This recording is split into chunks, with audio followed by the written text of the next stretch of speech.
It began with my phone buzzing nonstop. 10 messages sent over a few hours, all left unread. At first, I tried to stay calm, telling myself she was busy and would respond when she could. But as the hours dragged into night, a gnawing anxiety took hold. By 2 a.m., I checked my phone one last time before bed, half expecting the same silence. Then it came, a notification. Sorry, just that, 2 letters and a period. Minimal effort, but carrying everything I didn't want to feel, indifference, detachment, and the sharp sting of being low on her list of priorities. I stared at the screen, my hand trembling. The room quiet except for the hum of the air conditioner. Earlier that evening, everything had seemed fine, or at least normal. I had texted her at work, trying to share a small moment, a joke, a memory, anything to connect. No reply. I tried again and again. Each message vanished into a void, leaving me more frustrated and anxious. I paced, poured a drink, checked the door like a fool, hoping she might appear. But she didn't. By midnight, I knew I couldn't sleep until I understood why. Something had shifted, and I had no clue when or how. I replayed our recent conversations, every interaction from the past week, searching for the moment she started to drift. Nothing stood out. Nothing I could have done differently. And yet, here I was, alone, sending messages into emptiness, clinging to a reply that felt like a lifeline rather than a courtesy. Finally, at 2:03 a.m., her text arrived. Sorry. No explanation, no context, no acknowledgement of the hours I had spent worrying, wondering, and hoping. Just a simple, indifferent apology. My chest sank. I knew then something had shifted irreversibly between us. The trust, the closeness, the connection, it felt quietly dismantled without warning. I didn't respond immediately. I just stared at the screen, my mind spinning with questions and a growing sense of dread. Where had she been? Who was she with? What had I missed?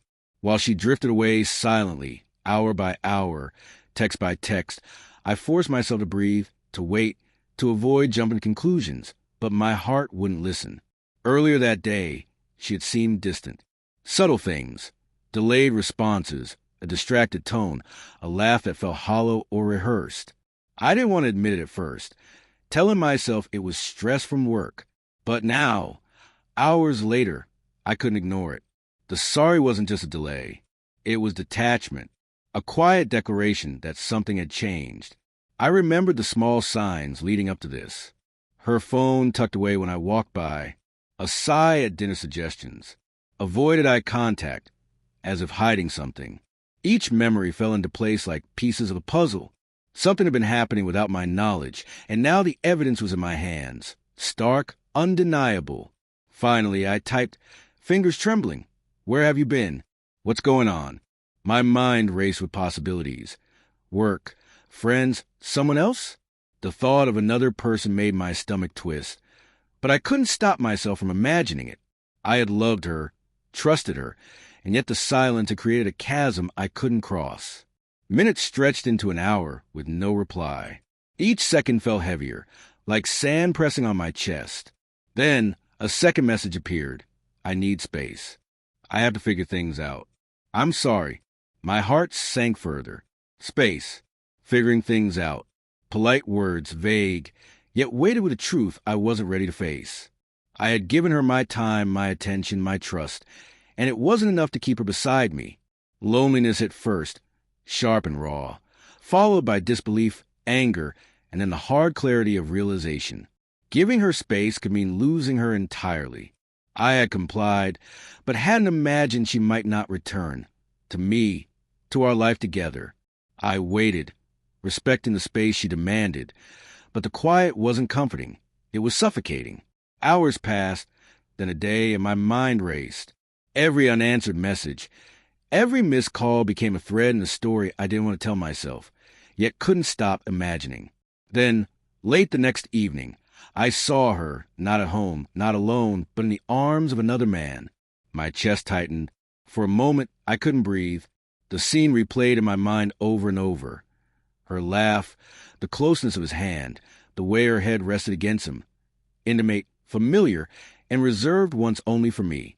Every memory of our love, every plan we had made, collided with a harsh present.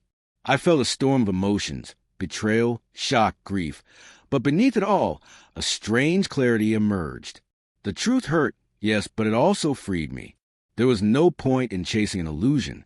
She had made her choice, revealing a side of herself I had never truly known. The woman I loved had become someone unfamiliar. I confronted her the next day. The conversation was brief, direct, stripped of pretense. She admitted everything, not with remorse, but with a sense of inevitability, as if it had been destined from the start. I listened, letting reality sink in. Then I spoke, quietly with resolve. I let you go when you asked for space. I gave you the benefit of the doubt. But now I see clearly. We're done. I'm done. Her face paled, a flicker of surprise crossing her features. I didn't wait for excuses, explanations, or apologies. I walked away, each step lifting the weight of betrayal slightly. In the days that followed, I focused on myself, rebuilding life piece by piece.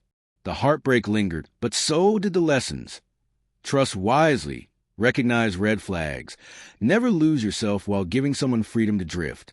The pain remained, but it no longer controlled me. I had survived the shock, the deception, the heartbreak, and in that survival, I discovered new strength. By the end, I realized something essential.